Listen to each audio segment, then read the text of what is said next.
finding the right drive, tips for the unemployed, and why there's no better time than now. All on this episode of the Take Back Your Career podcast. You need to take action, and you're about to get real-world information and insight for fixing your career. This is the Take Back Your Career podcast with your host, Adam Fullerton.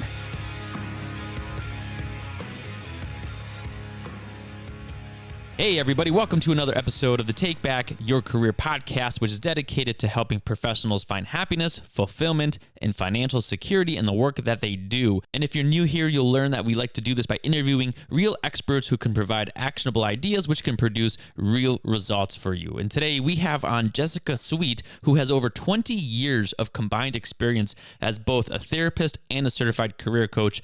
She has a master's degree in clinical social work and has had her work published in Forbes, CNBC, Business Insider, Monster.com, and a ton more. And she is, of course, the owner of Wishingwell Coaching. Wow, that is quite the resume, Jessica. I just want to ask before we kick things off, how you're doing, and again, say thanks for being here and welcome to the podcast. I'm doing great. Thank you so much for having me here. I'm super excited to talk to you and folks out there. Hey, the honor's all mine. It's a pleasure to have you on, and I think it's going to be, another great episode. To kick things off, I wanted to begin by asking you to share your story and the story of your father, which you told me when we first met, and without spoiling it, how he struggled in his own career and how that might have impacted your choices, and also how you got to be in the business of career coaching itself. And ask you also to share this because I think it's important for our listeners to hear if they feel the same way. And if so, like in your case, that there's a lot they can do about how they feel with their own job or their own career. So, without further ado, if you could jump into that, and that's how we'll kind of kick things off for our listeners. Yeah. So like you said, I grew up watching my dad really hate his job. He worked a blue-collar job and worked really long hours. Sometimes I didn't see him for days at a time because I would get up and he'd already be gone to work, and I'd go to bed and he wouldn't be home yet. So he that would happen for a long time, maybe a year or two that happened. And, I'd see him on the weekends or something. And he hated his job for years and years. And so that was sort of like the theme of growing up for me was like, Dad hates his job. Dad's like tired. Dad's miserable. But I think like for my own journey, it wasn't really intentional that I ended up doing this kind of work, like helping people find work that they want to do or ended up doing this I didn't really make a conscious choice, like I'm going to grow up to do this. It really happened in a very roundabout way for me. And it should have like hit me upside the head that I wanted to do this work, but it really came about in a very weird way. So I did social work. I went to social work school. I did social work and was a therapist for a long time. And I really loved that work. But then I had my daughter and I couldn't go back to social work because I didn't make any money doing that. And so it didn't make sense to send her to daycare and go back to my social work job. So I had to figure out something else I wanted to do. And so I spent time soul searching and figuring out my career path. And at that point, you would think that, I would say, oh, this is sort of my story. This is what I want to help people with. This is what makes sense for me. But no, it wasn't that clear. Like it isn't for most people. It did take me a long time to figure it out. But I did spend probably like 6 months or so to really think about what do I want to help people with, what makes the most sense for me. And that's when I started my coaching practice and really started helping people figure out their own career paths. And I think it really even wasn't till a little bit later that I connected, oh, this is my story. This is my family story. And now this is what I'm helping other people do. Like it took me a while to really make that connection. But I think that's true for a lot of people. Like you don't really necessarily connect all the dots right away. Sometimes it takes a perspective, like looking back on it to really make sense of the story, whether it's like your skill set or the path that you take or whatever. So, yeah. That makes a lot of sense. And I think it's one of the things you touched on. I think just for you, finding kind of that passion, right? The thing that actually drives you and excites you about your career and the path that you're on, which I think our listeners struggle with. And to you, what you just said, most recently, was that it might not happen until you're a little bit older, maybe a little bit more mature, and you start to say, okay, I know what I don't want, I know what I don't like, and kind of, pushes you down this path, and maybe that gets more and more narrow and in a good way, more defined, I guess. And so I think that's really cool. And I think that's just something that, finding that thing that's really going to drive you is super important. And based on your experience, you tell me, I feel like that's what people are truly lacking, is that they just don't know what drives them. I guess they have motivation and, whether it's bills or obligations or just they want to take care of their family or whatever it is, they have drive, but unfortunately that drive keeps them in a situation that they're, unhappy with, versus finding that outlet and that path that inspires them to work every single day and want to work. And in your case, do career coaching and helping other people. Yeah, I think it's finding kind of that magic alignment between something that does inspire you to work and drive you and motivate you in the right way, and also finding something that you can get paid to do and really fits with your lifestyle. It's lining up all of those factors. So sometimes you might find something that would inspire you to do, but it doesn't really pay very well. Or sometimes you find something that pays a lot, but you're not inspired. I feel like an office drone.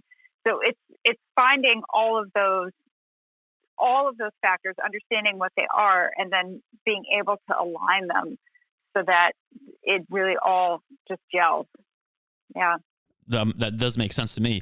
So I want to touch back, or I guess take a step back and talk about your father's journey and really the reflection that you had on it. And I know yours kind of came, like you said, in a roundabout way. It wasn't directly because he worked long nights and all this, or long days, so therefore you said, I'm not going to do that. But really, I'm guessing that you, as you grew up, you looked and said, this is what he did. And that's what a lot of people do. And I really just don't want that kind of lifestyle. So what would be something that if someone says, okay, that's kind of, I feel like her father, I feel like I'm working, I don't know, 10, 12-hour days, maybe 50, 60 hours a week. And they're just that drone, like you said, to use your word, and they're just sick of that type of situation. What do they do? What is the process for them to start thinking, okay, I know what I don't want. I don't want that lifestyle where I'm just working constantly and being burned out and making what I feel like is a bunch of regretful decisions. What do I do? How do I fix my situation? How do I get on the path towards being inspired, towards finding that thing that I'm looking for and that's going to drive me? Yeah, I mean, there can be many different paths. I don't think there's one single path, but I think really trying to understand what you want next. So it's understanding what is it that would be better. So is it more work-life balance that you're looking for? Is it something that you're more passionate about? Is it something that is more meaningful to you? So and obviously you can drive into each of those factors more. So I think not everybody, but lots of people will say you'd have to find your passion, right? But that's not the only starting point. You can say, I just need something that offers me more work-life balance, or I need to find something that just offers me more meaning. Or you could find something that you feel passionate about, or that you feel that motivates you in the right way, or gives you. So a client earlier today was talking to me about how her job speaks to her in her love language, like it gives her rewards in the way that she likes to be rewarded. So finding something that just lights you up in whatever way you need to be lit up, whatever that looks like for you right then, can be a way to take a step out of whatever's making you feel like that drone. So just really understanding what is it that's not working for you right now, and trying to figure out how can I remedy that now? What do I want things to look like in the future?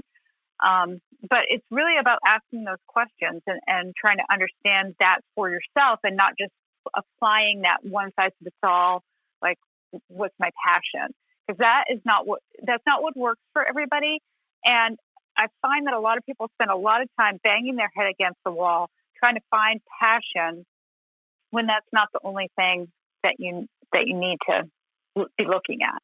Yeah, no, I completely agree with what you just said. It's not about just passion. There's so many different motivators, in my opinion. There's so many different things, that, at least in my own experience, that drove me other than just saying, okay, I got to find my passion. And to everybody, it's a different situation. Maybe they are motivated by just making more money. Maybe they're motivated by just having that, work-life balance. And that's what is most important to them. So how do we sit there and how do we assess, or how does a listener assess what is that driving motivator? Is there any sort of process, or is there any sort of tool or something they can do and say, okay, I know I'm not happy, I know I need something else, but I really don't know exactly what I'm looking for either? How do I kind of bridge that gap? Yeah, I mean, I think a lot of it is soul searching, and this is where coaching comes in. So whether you do it in a group format or whether you do it on an individual basis, it's not the kind of thing that you necessarily can do by just taking a test or, a personality test or a career assessment. Those tests have their place, but they're not necessarily going to tell you, you need to find a situation where you're going to, have more work-life balance and cultivate your love for writing and, all these different things. Like, you have to sit down with yourself, whether you do it on your own through journaling and talking to people, or whether you hire a career coach or whatever you decide to do. You have to do some deep introspection to understand, what do I need next? And just, it's about answering that question. And there's no easy, quick fix for that. But it's looking at that question deeply and understanding what is going to make me happy, what is going to make me fulfilled, where am I going? Looking at those questions and really answering them. And it takes time, and it takes patience, and it takes drilling in deeply to those questions. And that's just part of the process. I mean, and this is probably, I think, your point, but it's part of the process. You have to be patient in doing it. And again, you have to say, all right, well, I don't like my situation, and you really need to do soul searching and looking inward and saying, I don't like this, but why don't I like this? What am I looking for? And of course, trying to find an avenue, or someone at least to help find an avenue and identify a path that can get you to the point of, again, what is going to make you happy and fulfilled and provide the financial security that you're looking for. So one of the things that I know we were talking about really quick beforehand is, and I want to talk about, kind of do a little bit of a pivot here and segue into just the world of unemployment. This is something that, obviously, with the pandemic going on, this is a huge problem, I guess, a huge topic, for lack of a better term. And it's something that a lot of people right now, they might hate what they do, but at least they have a job, right? And so I guess you can take comfort in that, at least. But there's tons of people that don't have a job, and they're looking for help as well. So what would you say in someone that's listening that currently possibly is unemployed? Where do they start? What do they do? And they're probably, I don't know, maybe they're not even thinking about fulfillment, and they're not looking for happy. They need money. They need a job. They need to just pay the bills. Maybe they have a family or the house or whatever other financial obligation, but they're saying, I just need help in general. I'll do anything. But they probably don't want to sell themselves short. But there's a balance there, I guess. So if someone's unemployed, I guess my question is, what do we do for them? How do we help them right now? Yeah. So a couple of things about that.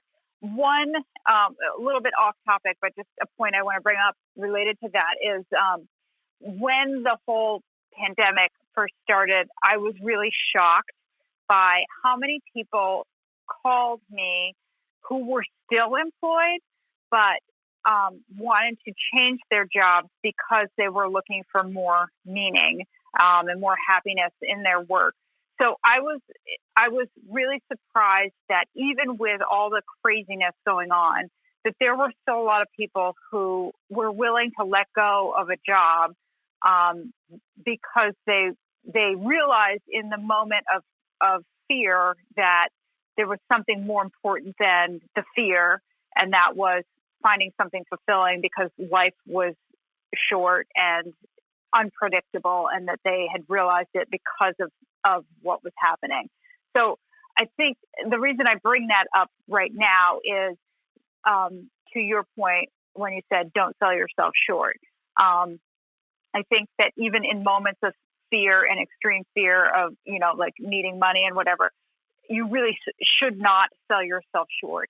That does not mean that you shouldn't, turn your nose to a gap job. Like you should, if you need to take a job at Starbucks or someplace like that because you just need the money, that's totally fine, and you should do that. And I wouldn't worry for a second about taking a job like that. If even if you're used to a higher level job, that's a legitimate job, and you should take it. But at the same time, if you are,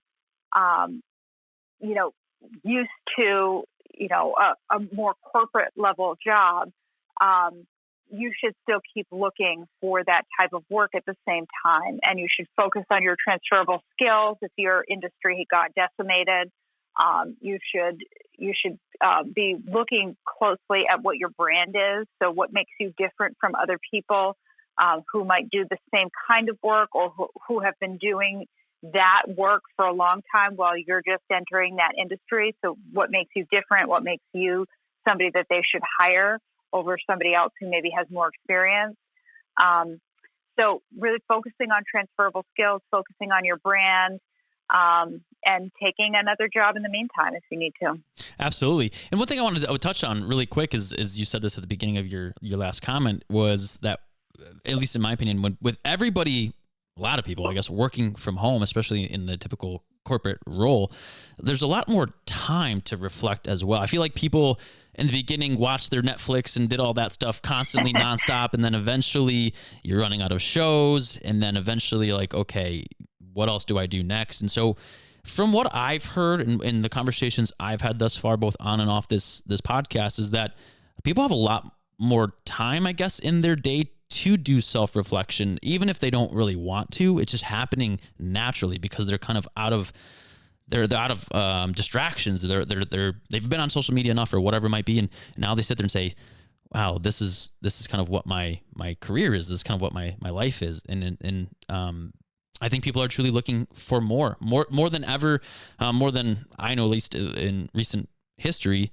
I'll say that this is a time in which people are really kind of stuck in doing more of reflection and saying like, this is it. Usually they're distracted by driving to the office or the people at work or whatever it might be, but now it's just them and, outside of family or whatever it might be, but now it's just them. And again, a lot of those conversations I've had is, hey, I really do want more. So is that something you've also heard outside of just people saying, okay, fear of maybe my industry being decimated or me losing my job for this company? Is it also just people looking inward and saying, this is all I have, this is really all it is? There's got to be more to this, right? Yeah, absolutely. Absolutely. And I've talked to a lot of people who want to make an impact, and just kind of seeing the world change right before their eyes, like literally overnight change.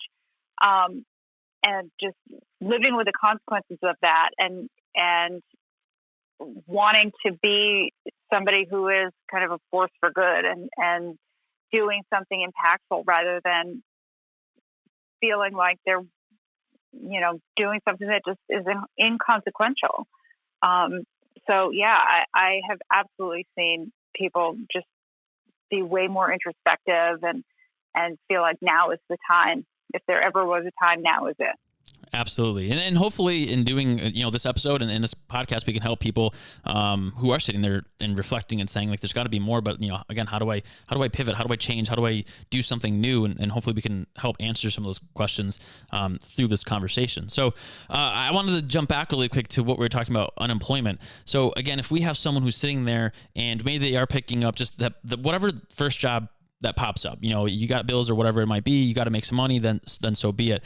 How does someone who maybe was off for 3, 6, 9, 12 months, whatever it might be, what do you think those types of people have to deal with, or what do they need to know about when saying, hey, you've been off for, again, 3, 6, 12 months, you have that gap. How do we even know you're a good fit for this company? How do we know that your experience is even relevant anymore? How does someone deal with that situation, especially if they're unemployed, trying to say, I'm still worth it. I still have that value. What is that process like? Yeah. So, I mean, a gap that's happening now really shouldn't matter at all. Any employer that you would want to work for shouldn't be questioning a gap that's happening now. What you can do to make your gap look, a little bit more exciting is to be doing something other than watching Netflix for your whole gap. So like taking some kind of course, reading a bunch of books, networking, meeting new people, obviously over Zoom or whatever. But just, doing something for personal growth and development, career growth, doing anything like that can make your gap look like growth rather than just watching Netflix. But no employer, I would think, would really question a gap that's happening now. A gap that's happened before, same kind of thing. You really should try to find something that you did during that gap that was growth oriented. And so if you have a gap in the future, keep that in mind. Try to do something that's growth oriented. And try to use that time as best you can. That makes a lot of sense. So when we look at someone who again, whether they're employed or not, there's still growth opportunity, even if you're someone sitting there with a job, especially it's probably even more important if you're sitting there. I shouldn't say more important, but it's still an option as someone who's sitting there and saying, I don't like what I do. Again, I'm stuck, I'm miserable, whatever it might be, and I'm looking for something new. There's tons of growth options people can take advantage of right now. They just might not have as much time in their day to do it, but they still have to spend the time, dedicate the, again, I guess for lack of a better term, time to do it, and make it a priority. So what are some of those things that if someone is sitting there listening to this at their office or even at home and they're saying this, again, I'm looking for more, what are those growth opportunities? I know you talked about networking, reading books. What else can people do? What can people do that is going to, again, help them change their situation? Mm-hmm. Yeah. So, I mean, again, just to kind of reiterate, networking and reading books are huge things. Learning about other types of careers, taking any kind of courses. So LinkedIn has a lot of courses, LinkedIn Learning, any courses online. So, I mean, there's millions of courses online probably. I mean, you can take courses from Harvard and other Ivy League schools online. You can take Coursera courses and Udemy courses and all the, like tons of courses and learn a whole bunch of things. So like if you had any kind of interest in any type of career or anything, learn a little bit about it and see if you're still interested or if it's something that you want to pursue even further or not. So you can get a certificate in something, anything that you want to just brush up on that you might already know a little bit about. So there's tons of opportunities to just do anything that might interest you even a little, to just explore.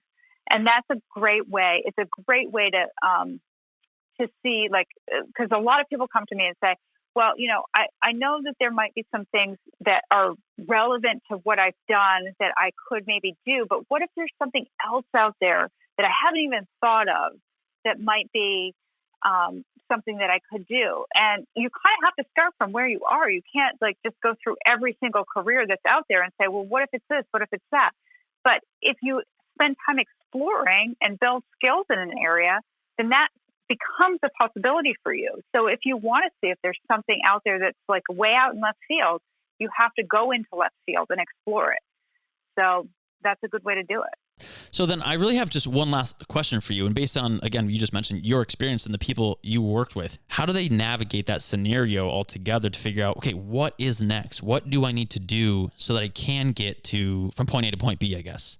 So it depends on where they're starting. So some people start with absolutely no idea what they want to do next. And some people start with a fairly decent idea of what they do want to do next. For most people, they don't want to start over at square one with their careers, because starting at square one means you start at square one on the pay scale as well. So when that's true, then you are looking at, what have you done in the past? What are your skills and experience? What do those things lend themselves to? So that you can use those as transferable skills to another position. So how do your skills and experience transfer to something else that you might want to do? So that's really where it starts. And then we kind of go from there, because you want to be able to transfer into something else where you can actually make the kind of money that you want to make. So money becomes a kind of a question mark. We look at that. And if that is a factor, that's how we approach it. If that's not a factor and you really do want to go into left field, then it becomes a much kind of bigger conversation, and sky's kind of the limit. But most often people do need to kind of make the similar money as what they've been making, and you kind of have to have a more structured conversation. Yeah, and it kind of, I don't say limits your options, but it really makes you say, like, I can only settle for so much, or I can only, and you just get more, I don't want to say it's a dire situation, but you just get more into a restrictive situation or a restricted situation. And that doesn't mean it's good or bad, but I think for our young listeners out there, it's extremely important to know that the further you go down this rabbit hole of your career, and really if you don't do something about it now and you just wait, and again, you might not figure this out right this moment, but maybe 5-10 years into your career, nonetheless, the further you go down that path, like you said, you have to start at square one again, which also could affect how much you're being paid. And so I think it's super important, again, for our young listeners to realize that there's no better time than now to do something about it. Because if you just keep kicking that can down the road, you're going to be in a situation where you say, I really only have so many options because of the financial obligations I have. And that's, again, can restrict you. And unfortunately, maybe put you into a situation where you say, I really don't like what I do. And maybe this is just better. Maybe it's a lesser of two evils instead of actually enjoying what you do for your situation altogether. Mm-hmm. Yeah, I think that's true no matter what age you are. I think that's absolutely true for the younger listeners, but even listeners that are 30, 40, even 50 and beyond, like that's true. Like there's no better time than right now, because the more you let it go, the harder it gets. The closer you get to retirement, the more you the more you have to be restricted in your choices, and nobody wants that. So, there's no better time than right now. But it's actually surprising to me how much flexibility people do end up having, or how often people find something that they're really happy with based on the things that they are doing or have done in their careers. So the skills that do transfer over. So I find that very hopeful. That's awesome. And I guess I thought I had one last question. I do have one last question now. I've always had this idea in my mind that if you have a passion for X, Y, and Z product or service or whatever it might be, one option is to always even look at those companies that you frequent, or if you like X product and you use it every single day, it's always an option to say, hey, let's maybe reach out to that company or a company in that industry, because that's something you're passionate about, a lot about, and you can actually have interest and intrigue in that particular industry. Is that something that you've heard in your experience before? And again, this was an impromptu question, but it's just something I thought of as I look around and say, I have this and I have this, and this is what I'm passionate about on my end. I've never, I guess, thought of saying, hey, reach out to this company or this industry that I use every single day and see what is available for me, again, in that type of industry or down that path, because I think that could help you find something that is going to drive you and that you're passionate about. Yeah, absolutely. So I think about like what you're doing and where you're doing it. So your role and your vertical. So say you're a marketer, and say you're passionate about IT companies or companies like SaaS companies, let's say. You could be a marketer for like an insurance company right now and find that super boring. And then you could say like, these SaaS companies in San Francisco are so exciting. I would love to do that. And you can just take your marketing skills and plop them over there. Now, it's obviously not that simple. Like you have to do some work to make it over there, but your skills are transferable. You're doing the same stuff. It's just you're taking it from one industry, like from insurance to a SaaS company, and saying like, "Hey guys, I know what I'm doing over here." So yes, you absolutely can do that. Like you might say, "Hey, I use this brand of deodorant every single day, and I love my deodorant, and I want to go work for the deodorant company, and like I would die to work for them." So I had a client a long time ago who coined the term that I now use in my company, which is a sweep the floor company. So it's the companies that he would die just to sweep the floor there. Those are the companies that he totally loves. And so I ask clients now, like, what are the companies on your sweep the floor list? Like, what are the companies that you would just die to work at?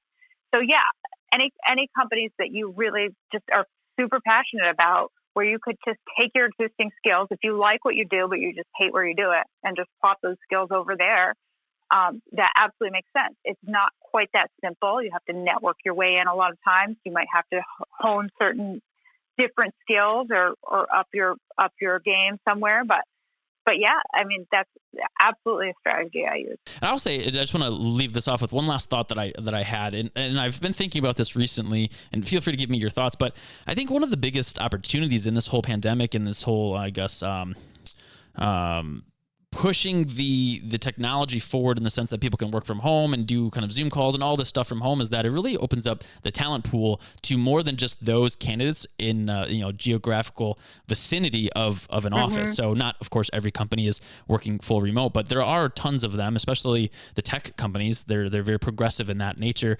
And so I think it's a silver lining is one thing, is that I think more than ever right now, there's opportunity for you to talk to and work with and work at companies that are not even located near you anymore, without having to relocate, which I know is a big factor for especially the I don't say older professionals, but as you age, you settle down into the house and the kids have their friends and the school and whatever else. But right now, again, maybe a silver lining is that there's probably more opportunity out there for you to work various places that you've never thought before, just because now everybody kind of is working remote, or a lot of people are working remote, depending on your industry and your career and what you do for your job, of course. Yeah, absolutely. That's definitely true.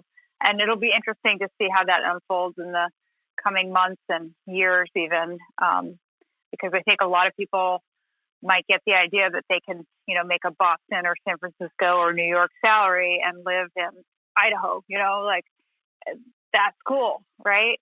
So that's going to have repercussions, and we'll have to see how that all unfolds. Oh, you're totally right, and time will only tell. Well, guys, those were the topics we had on the docket for today's episode, with a bonus question there at the end, which I appreciate you, Jessica, giving your thoughts on really quick. And, with all that said, I want to say thank you for being on this episode and sharing your thoughts and insight and advice with our listeners, and ask that you, of course, share your website and social media so that our listeners can find you if, of course, want to reach out to you and possibly work with you. Yeah, so my website is wishingwellcoach.com. And you can also find me on LinkedIn, which is LinkedIn, and then Jessica Sweet Coach. Great. That's awesome. Like I said, thank you so much for sharing that. And as always, for our listeners, if you're looking for Jessica's information, you can, of course, check out the show notes on our website, which is www.takebackyourcareerpodcast.com, or, of course, on any of the major platforms. We'll make sure that her information is in the show notes. So with all of that said, guys, thank you for listening to this episode of the Take Back Your Career podcast. And I look forward to seeing you on future episodes, which, if you did not know, are released every single Monday. So with all that said, thanks again for tuning in, and take care till next Monday. Thanks for tuning in to this episode of the Take Back Your Career podcast with your host, Adam Fullerton. the podcast dedicated to giving you expert advice and actionable ideas so that you can achieve real results and finally take back your career. Like what you heard in today's episode? Consider leaving a 5-star review and visiting TakeBackYourCareerPodcast.com, Apple Podcasts, Google Podcasts, or Spotify for more episodes. And remember, Mondays shouldn't suck, and neither should finding help. Thanks for listening to Take Back Your Career Podcast.